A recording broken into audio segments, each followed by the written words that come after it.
Shalom, shalom. Un gusto saludarles. Estamos reflexionando acerca de la tentación de Yeshua, la tentación de Jesús. Y vamos a recapitular. Dice Mateo 4:1 que Yeshua fue llevado por el Espíritu al desierto para ser tentado por el diablo. Esa es la traducción de Reina Valera. Primero tenemos que resaltar que dice que Yeshua fue llevado por el Espíritu. Entonces queda claro que Yeshua fue guiado con gran fuerza, con gran intensidad, fue conducido, fue atraído por el Espíritu, por el Espíritu, por el Ruach HaKodesh o el Espíritu Santo al desierto. Entonces vemos que esta ida al desierto no es por una decisión emocionalista, ni tampoco es porque el diablo lo determinó, sino porque el Espíritu con fuerza, con intensidad, lo condujo al desierto.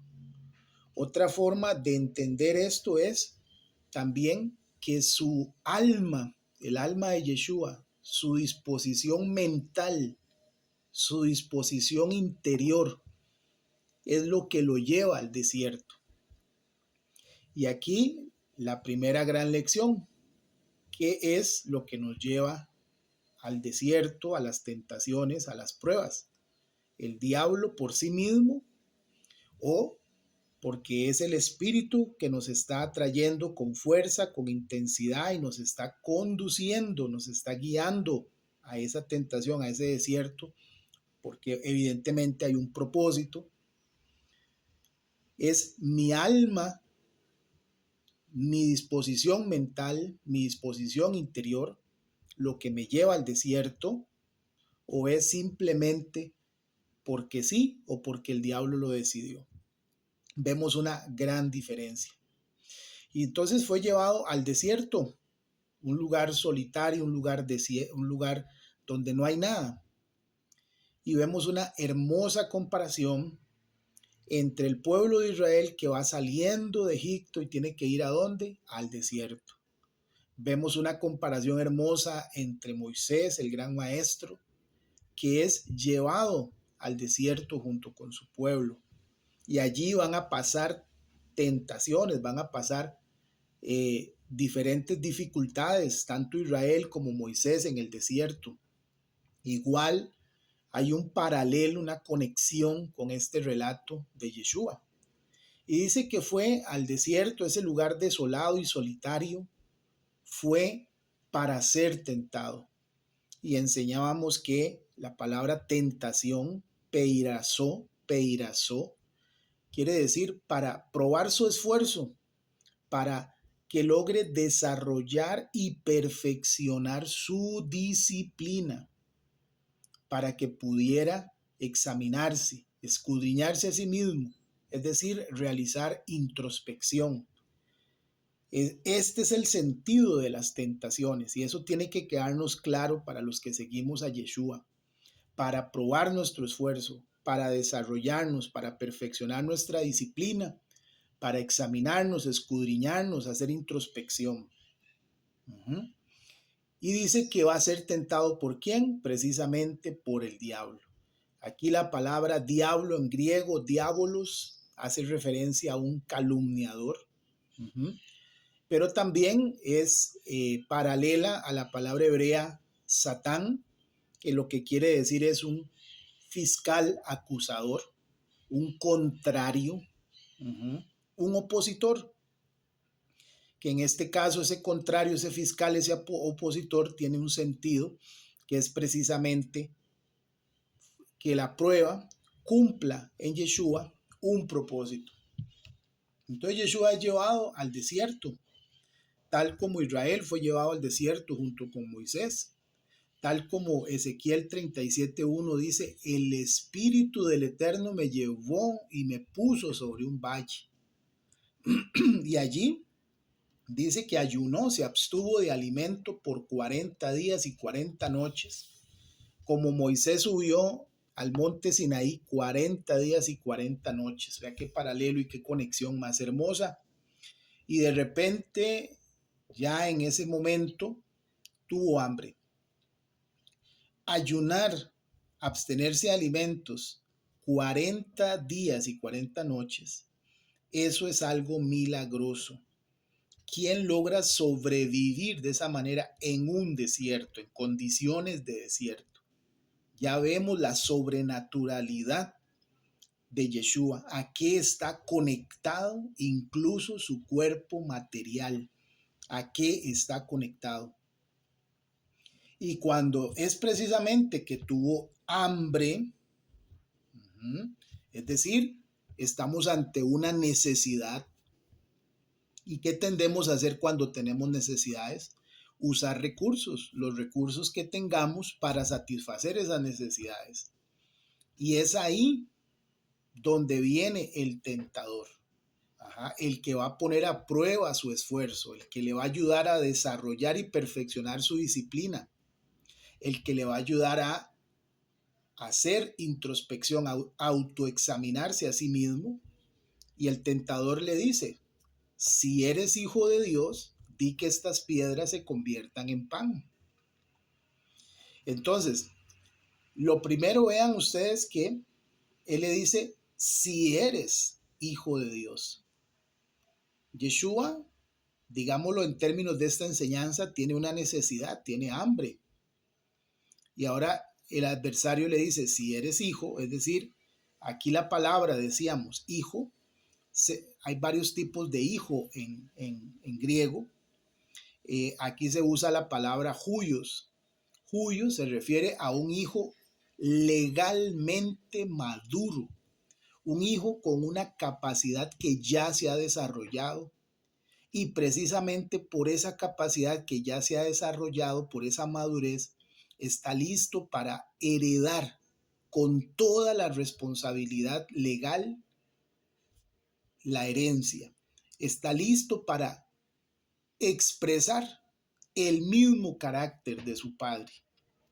Por eso le dice, si eres hijo de Dios, si estás legalmente maduro, si tienes una capacidad desarrollada, si estás listo para heredar lo que es de tu Padre del cielo, di que estas piedras se conviertan en pan. ¿Qué sentido tiene invitarlo a convertir piedras en pan? Porque aquí estamos viendo que el adversario, de manera implícita, de manera sutil, está reconociendo que Yeshua tiene el recurso, la capacidad, así como su cuerpo se pudo sostener 40 días y 40 noches de manera milagrosa, sobrenatural, en un ayuno en el desierto, condiciones de clima y entorno súper adversas. Tiene el recurso espiritual para transformar la materia.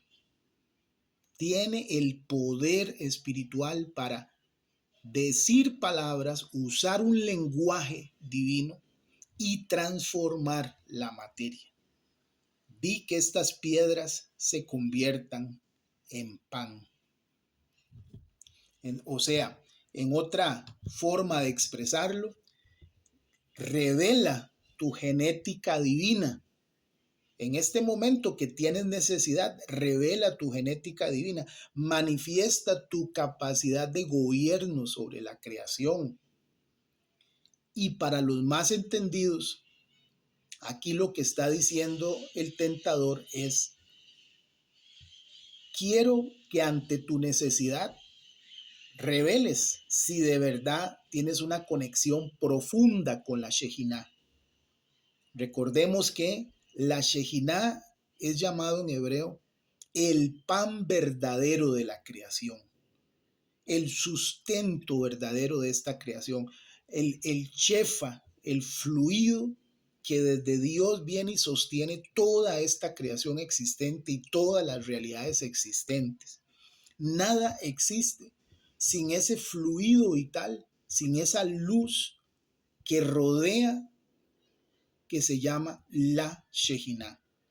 Revela tu conexión con la Shejinah. Entonces vemos acá algo impresionante, cómo el adversario está invitando a Yeshua a utilizar su habilidad espiritual para manipular la materia ante una necesidad. Uno diría, bueno, después de 40 días de ayuno y oración, ¿por qué no voy a usar el poder espiritual para convertir las piedras en pan? ¿Por qué no? Para alimentarme. ¿Qué de malo tiene eso? Pero aquí vemos otra enseñanza oculta. Antes de que podamos usar los recursos espirituales que aprendemos a cultivar en Dios, debemos consultar al Creador cómo quiere el Creador que usemos esos recursos, porque provienen de Él. Todo don proviene de lo alto. Y cuando usted recibe un don, no debe usarlo a su conveniencia. Siempre la gran pregunta es, eterno Dios, ¿qué tú deseas hacer? No lo que yo deseo hacer. Y eso es lo que está pasando hoy con los dones de profecía. La gente le profetiza a todo el mundo, pero no se pregunta, Hashem, yo tengo el don para profetizar, pero ¿quieres tú de verdad usarlo hoy? ¿En qué manera quieres expresarlo si tú lo deseas? Porque mucha gente cuando se ve con el don piensa o son enseñados, úselo, úselo. Y hasta hacemos shows por tener esos dones de ciencia, de profecía, de milagros. Armamos shows mediáticos de marketing. Yeshua tenía todo eso y él podía haber convertido las piedras en pan, y qué mal le hubiera hecho a alguien, qué daño le hubiera creado a alguien convertir esas piedras en pan. Pero no es eso, sino que aquí lo que se está viendo es el apego de Yeshua a la voluntad perfecta del Creador a cada instante. La pregunta de Yeshua es, eterno, ¿cuál es tu voluntad perfecta para esto? No lo que yo deseo hacer. Es anulación de mi voluntad a una voluntad que es superior, que es más agradable, que es más perfecta y que es mejor que la mía. Entonces vemos que esta es la primera tentación. Usa tus recursos para manipular.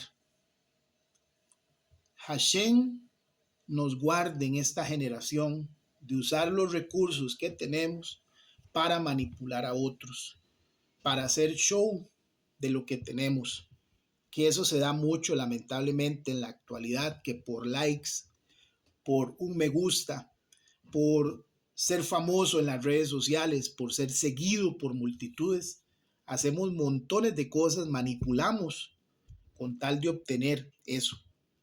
Pero la pregunta es si el don que yo recibí lo estoy usando conforme a la voluntad del Creador a cada instante, o como yo quiero, porque yo de mí podría profetizar en el momento que yo quiera y manipular y usar ese don. Ahí está, pero la gran pregunta es si en este momento está calibrado con la voluntad perfecta de Dios para mi vida y para la persona o las personas que pretendo ministrar a través de ese don, o que Dios, más bien, digámoslo así, pretende ministrar a través de ese don.